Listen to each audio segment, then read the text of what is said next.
So hey guys, welcome to another Warframe video, and today we're gonna take a quick look at the Phenmor, the incarnate rifle. You can get the blueprint for the Phenmor from Cavallero and you need to be at least rank 2, which is the rank of Watcher, with the holdfasts. It will cost you 6,000 standing to get the blueprint, and then to build it you will have to put in 30,000 credits, 15 Void Plume pinions, 20 Void Plume quills, 6,000 alloy plates and 15 Entrati lanthorns. The Phenmor is a primary rifle that requires at least mastery rank 14 to use, and the way it works is you have a semi-automatic primary fire that does primarily slash with a little bit of puncture on the side, that has 20% crit chance, a 2x crit multi, and 20% status with a 30 round magazine and a 2.8 second reload. And the only reason you use this fire mode is to charge the secondary fire, which you activate by pressing the secondary fire button. Now this switches the weapon into full auto, which fires 13.33 rounds per second, and it does primarily slash with still a decent amount of radiation with the same secondary stats, so 20% crit, 20% status, 2x crit multi. Now you can't just use the secondary fire whenever you want to, you first have to charge it up by headshotting enemies with the primary fire, and you can see how much charge you have right underneath the crosshair. Once you have any level of charge, you are then able to press the secondary fire button, which will switch the weapon into incarnate mode, which is a ludicrously powerful minigun. And as you fire this minigun, the charge will slowly deplete. You don't actually have any ammo, you essentially have infinite ammo, you're just using up the charge. Now you can also switch back into the original primary mode as well by pressing the secondary fire button again, but this will make you lose any remaining charge. Charging up the secondary fire is incredibly fast. It only takes a few shots to get a full charge, and then you can go ham with the minigun for quite a while before you have to get a few headshots again. You can actually make the secondary charge up even faster via one of the evolution upgrades, which is the next thing we're going to talk about. So as an incarnate weapon, it comes with 5 different upgrades that you can pick and choose. The ones I chose were 20% fire rate,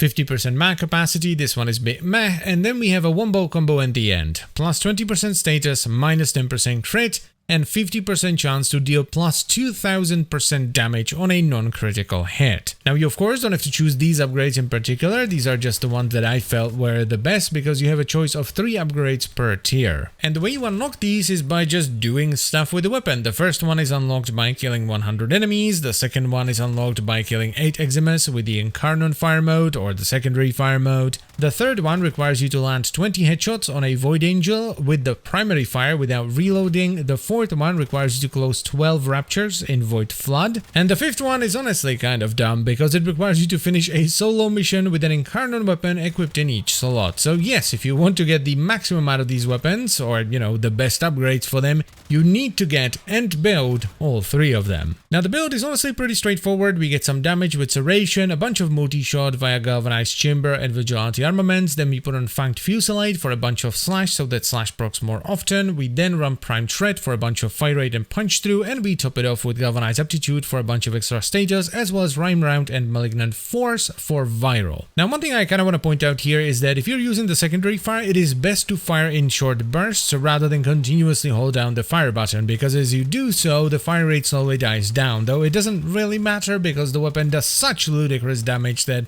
you're gonna shred everything in seconds even if you do let the fire rate die down. Now I really don't want to undersell just how stupidly powerful this weapon is when you switch it into incarnate mode. It is just absolutely ridiculous. Like, I built the weapon for damage over time, right, with slash and viral, yet even in Steel Path the weapon does so much upfront damage it will shred the vast majority of enemies before the slash has a chance to tick. And it's all because of that wombo combo, right? Yes, we are losing 10% crit, boo-hoo, but the final node essentially gives you 50% crit chance with a 20 times crit multiplier. So you get an utterly ridiculous amount of upfront damage, which then scales the slash proc those hits leave behind. So if by some miracle the enemy survive the initial onslaught of damage, they're gonna have insanely strong slash procs on them, and they will die from those. So in conclusion, this weapon is so strong that even if the other 2 weapons did 0 damage and slapped you across the face with a wet piece of bread every time you use them,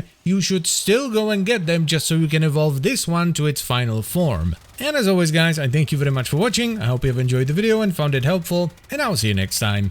Bye bye.